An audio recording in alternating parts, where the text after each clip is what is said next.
For a long time, I didn't think I needed to make a video on shape starts because there are already a lot of videos out there. But I kept getting comments about why I don't show how to start bracelets or anything like that, and even though I usually referred them to the videos that I've followed before, I sat on it a little bit more and typed up a list, and in this video, I want to provide a full and comprehensible guide on how I do shape starts.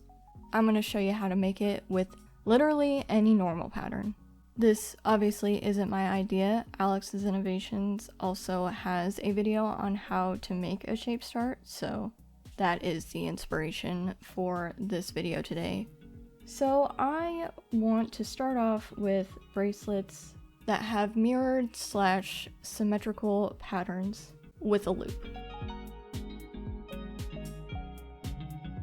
I already have my strings all cut, and I'm going to be following a pattern that is one of my favorite patterns ever.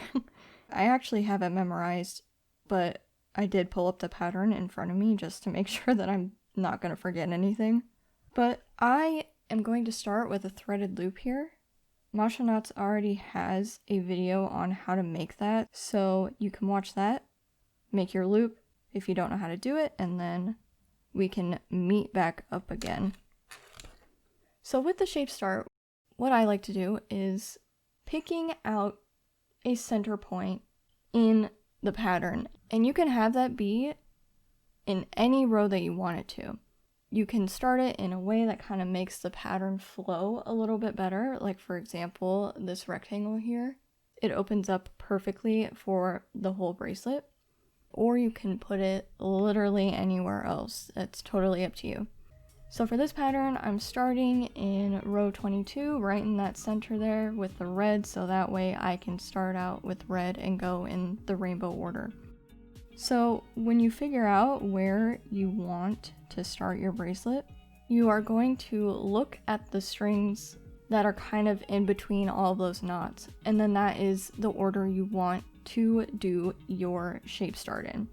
So when you have your first color, you kind of want to pull that towards the middle, and you will do a forward backward knot on all of your strings. So there is the forward, and then here is the backward.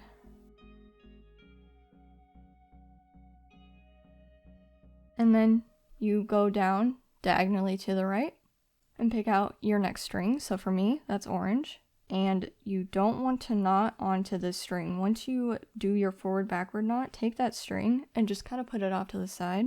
So that way you know that it's out of the way. And then you'll take your second string and you'll knot onto the rest of the bunch. So do your forward backward knot.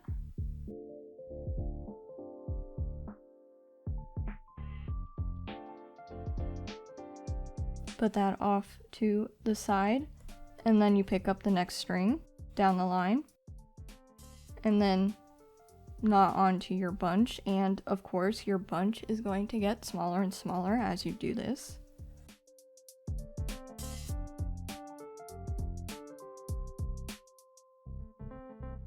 Off to the side, next string, and again, forward backward knot.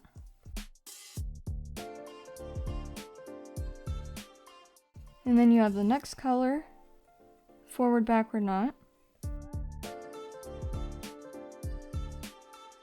And then your last string is going to be on its own, and it'll be in that correct order. So once you have this side completed, you can take all these strings and put them off to the side for now, and then move over to the left side. And because it's a mirroring pattern, I just need to repeat everything following the right side, except the knot is going to change now. So I'm going to take my first string that I need and just kind of pull it towards the middle. And this time we are doing a backward forward knot. So do your P shape over the bunch and pull that through. And then your 4 shape and pull that through. And then you can put that off to the side, and then you repeat that with the whole left side. So again, taking my second colored strand, situating that a little bit, and then we do our backward forward knot.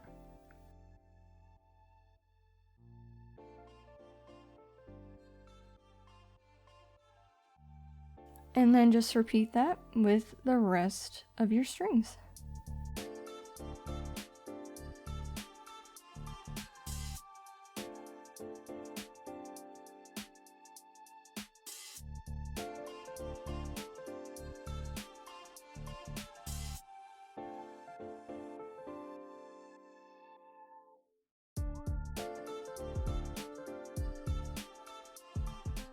And then, once you have both sides started, you can go back to your center point that you found in the very beginning, and then you can just start segment knotting. I'm not going to tie this yet because I do want to use these strings for a tutorial. So what do you do if the pattern you want to make is not symmetrical at all? The strings don't mirror, they're not even at all. And along with that, what if you had a mirrored pattern, but you just didn't want to make a loop? Well, luckily for those of you who are new to that, it works exactly the same. But more specifically here, I'm going to show you how to make a shape start with a pattern that is not symmetrical at all.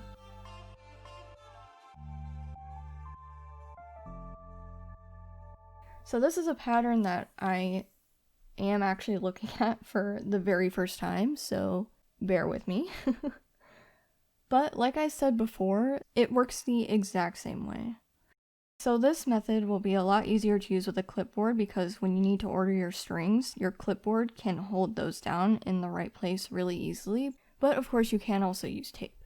So for this bracelet here, I'm going to pick the dark orange knot in row 4 to be my starting center point. And so I can see that all of my green strings are going to be on this side, as well as 1 black and then the other 2 oranges.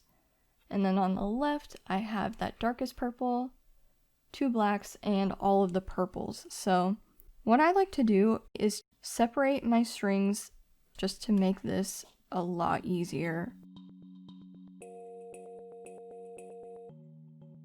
And I'm going to go back to the right side, and we are repeating exactly what we did before.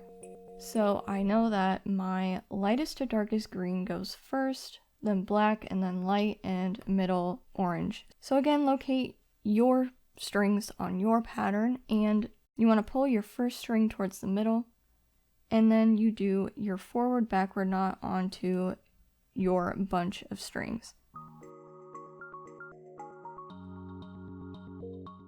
And now I'm going to pick my next string out, kind of pull it towards the middle again, and then do a forward backward knot onto the bunch. And then my next one. And then just keep going with that.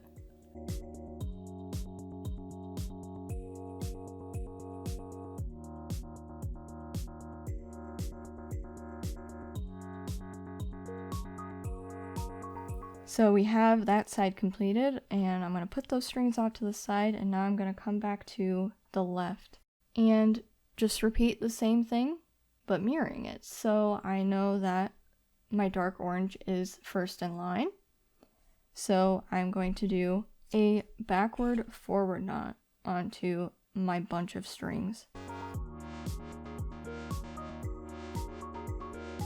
And I will say, without the loop, this is a little bit harder to manage because all you have is just a knot with all of your loose threads at the end, which you can't even see. So it is a little bit more tricky, but you'll have it held down, so once you start the bracelet, it'll be just fine. So I have this string off to the side, and now we move on to the next color.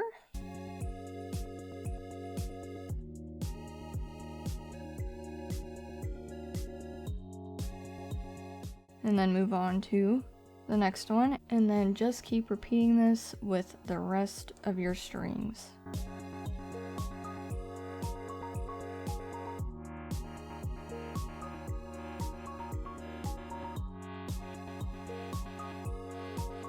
And then once you have that, go back to your center point that you picked out before, and you just go ahead and start knotting.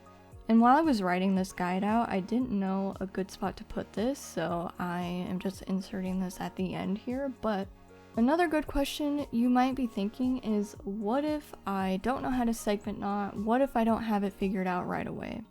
And this can apply for all patterns. Because it is a triangle start and it opens up, you have these knots in the middle that need to be filled out in order to start up the bracelet. Sometimes when you're segment knotting, like with this pattern for example, the way it opens up and kind of makes a diamond, patterns like this will make it really easy for you to segment knot, but the one that I have pulled up right here isn't so easy to tell. With a lot of the patterns I've worked on, I won't even know the efficient way to segment knot it until I've already started working on it. And even if you don't know how to segment knotting, you can still do it row by row. When you do this triangle opening, you kind of want to go out on your pattern and find out where the triangle is going to open up, and then you're going to cut it off. So, for example, in this pattern, I'm going to make all of my knots within that triangle up until row 9. So those will be my final knots in that straight line, and then I can work on the segment knotting from there. So in this triangle, you can do row by row, you can do like an inverse chevron knotting style, you can do a candy stripe knotting style. It's honestly just gonna depend on your pattern. And it looks like this one will be a lot easier to do diagonally. So I'm gonna take my darkest orange strand and I'm just going to start up on my knots here.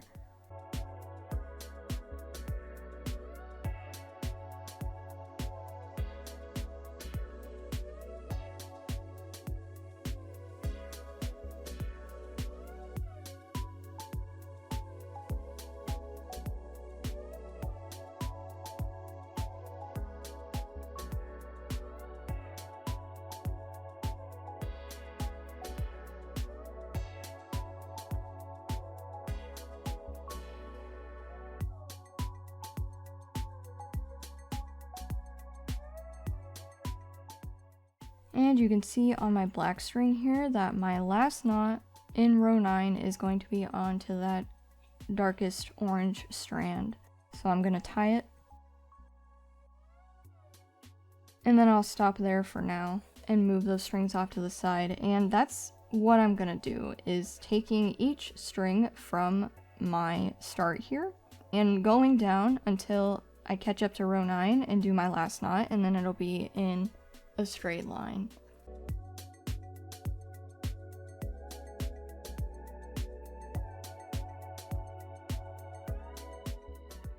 And there we have it. All of my strings are in a straight line there, and like I said, I stopped at row 9, so when I start working on the pattern, I'll go from row 9 and I'll do some weird sort of segment knotting to figure out exactly how I want to segment knot it moving forward. But I really hope that this was a really easy guide for you to follow, and I hope that there's little to no confusion. Of course, if you do need any further explanation, leave a comment below or message me on Instagram, and I will seriously be more than happy to help you. So thank you so much for watching this video today, and I will see you in the next one.